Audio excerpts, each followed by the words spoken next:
Mass മോട്ടോഴ്സിൽ നിന്നാണ്. നമ്മുടെ വണ്ടിയുടെ ഉണ്ടല്ലോ ഈ ടാങ്കിൻ്റെയൊക്കെ അവസ്ഥ ഇതാണ്, ആ തുരുമ്പ് കയറിയിട്ടേ. അപ്പോൾ അതൊക്കെ ഒന്ന് അഴിച്ച് നമ്മൾ ഫുള്ള് പെയിൻറ്റ് ചെയ്യുന്നുണ്ട് കേട്ടോ. ആ ചേസിൻ്റെ ഈ ഭാഗത്തൊക്കെ അത്യാവശ്യം തുരുമ്പുണ്ട്, ഈ കാണുന്നതൊക്കെ തുരുമ്പാണ്. അപ്പോൾ അതൊക്കെ ഒന്ന് ക്ലിയർ ചെയ്ത് പെയിൻ്റ് അടിച്ചേക്കാം. ഇവിടെയൊക്കെ തുരുമ്പിൻ്റെ പ്രസൻസ് ഉണ്ട്.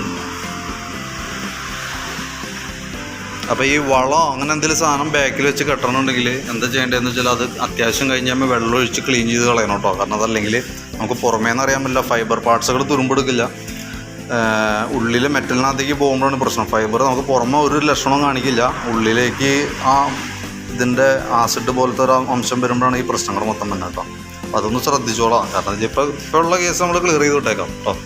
പിന്നെയായാലും ഒന്ന് ശ്രദ്ധിക്കാം. ഓക്കെ.